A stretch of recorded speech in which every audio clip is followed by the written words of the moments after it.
Assalamualaikum warahmatullahi wabarakatuh. Kami dari kelompok 2 akan mempresentasikan tentang pembelajaran jarak jauh atau pembelajaran daring dari negara Jepang dan Korea Selatan.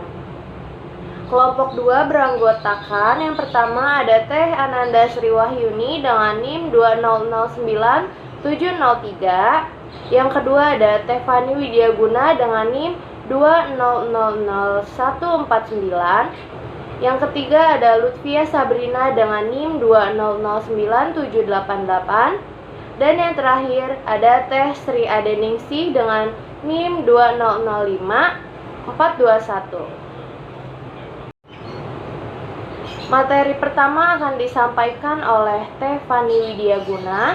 Kepada Teh Fani dipersilahkan. Halo semua, perkenalkan saya Fani Widiaguna dengan NIM 2000149 dari kelas 3 BPG PAUD.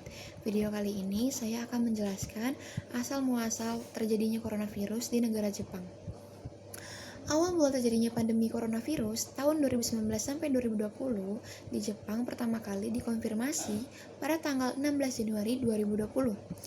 Menjadikan Jepang sebagai negara kedua setelah Thailand yang mengkonfirmasi kasus coronavirus di luar Tiongkok. Hingga tanggal 15 Maret telah ada 825 kasus tercatat di Jepang dengan total 22 kasus kematian. Jumlah tersebut tidak termasuk 697 kasus yang terkonfirmasi di kapal pesiar Diamond Princess yang berlabuh di Yokohama. Kronologinya yaitu, kasus coronavirus pertama di Jepang dikonfirmasi pada tanggal 16 Januari 2020. Korban tersebut tinggal di prefektur Kanagawa dan memiliki riwayat perjalanan ke Wuhan. Ia melakukan kontak dengan seorang pasien coronavirus. Pada tanggal 24 Januari, kasus kedua dikonfirmasi, diikuti dengan kasus ketiga pada keesokan harinya. Setelah itu, jumlah kasus tersebut bertambah dengan total 17 kasus terkonfirmasi di akhir bulan Januari. Lalu, reaksi pada tanggal 3 Januari, Jepang menolak semua turis yang terbang atau ke Hubble serta seluruh pemegang paspor Cina yang berasal dari Hubble. Jepang juga memerintahkan seluruh turis asing untuk mengisi deklarasi daftar pertanyaan apakah mereka pernah atau akan melakukan perjalanan ke Hubble dalam jangka waktu 14 hari. Baik, materi selanjutnya akan dipresentasikan oleh Teh Ananda Sriwahyuni. Kepada Teh Ananda dipersilahkan.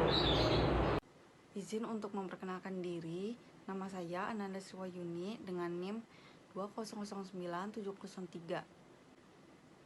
Pembelajaran di Jepang pada masa pandemi. Selama pandemi berlangsung, kegiatan pembelajaran di Jepang masih terlaksanakan secara tatap muka. Namun, Jepang menerapkan beberapa protokol kesehatan yang wajib diterapkan dan ditaati oleh semua guru dan murid di sana. Kementerian Jepang telah menerbitkan panduan penyelenggaraan sekolah di masa pandemi.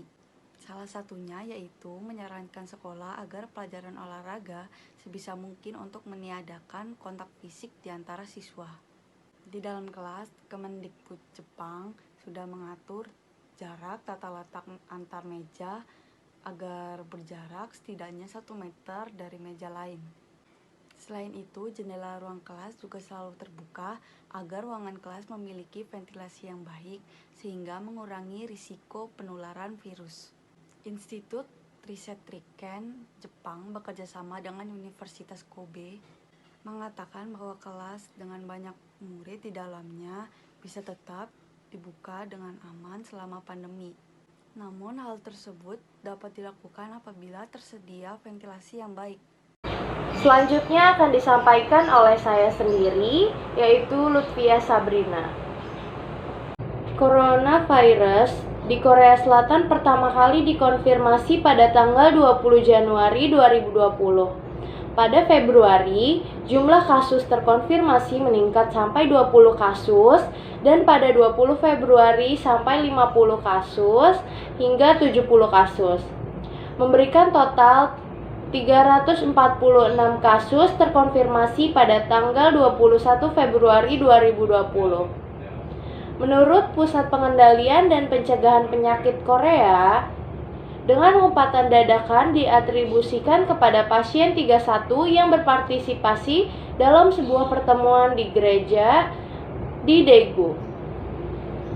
Pada tanggal 24 Februari 2020, terdapat lebih banyak kasus di Korea Selatan ketimbang di kapal pesiar dengan masing-masing 763 kasus dan 691 infeksi.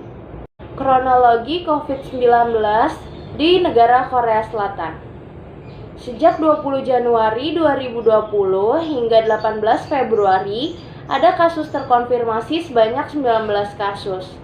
Pasien ke-17 dan ke-19 menghadiri konferensi pers di Singapura dan telah melakukan kontak fisik dengan orang yang terinfeksi di sana. Pada 2 Maret 2020, ada lebih banyak dari 4.200 kasus yang terkonfirmasi. Materi yang terakhir akan dipresentasikan oleh Teh Sri Adeningsih. Kepada Teh Sri Ade dipersilahkan. Memperkenalkan diri, nama saya Sri Adeningsih dengan NIM 2005421 dari kelas 3B PG PAUD. Di sini saya akan melanjutkan slide berikutnya yaitu reaksi. Pusat Pengendalian dan Pencegahan Penyakit Amerika Serikat atau CDC meningkatkan status perjalanan ke Korea Selatan menjadi level 3 atau hindari perjalanan yang tidak penting karena penyebaran virus oleh komunitas yang luas.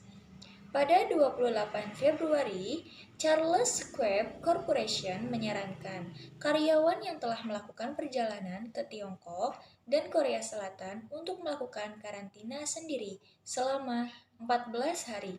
Hingga 2 Maret, 80 negara atau wilayah membatasi masuknya pengunjung dari Korea Selatan. Pada slide berikutnya yaitu pendidikan Korea Selatan.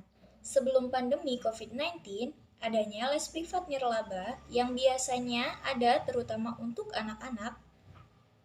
Terdapat seorang penulis blog berasal dari Korea mengatakan tidak ada yang dapat menghalangi masyarakat Korea Selatan dan pendidikan bagi anak-anak.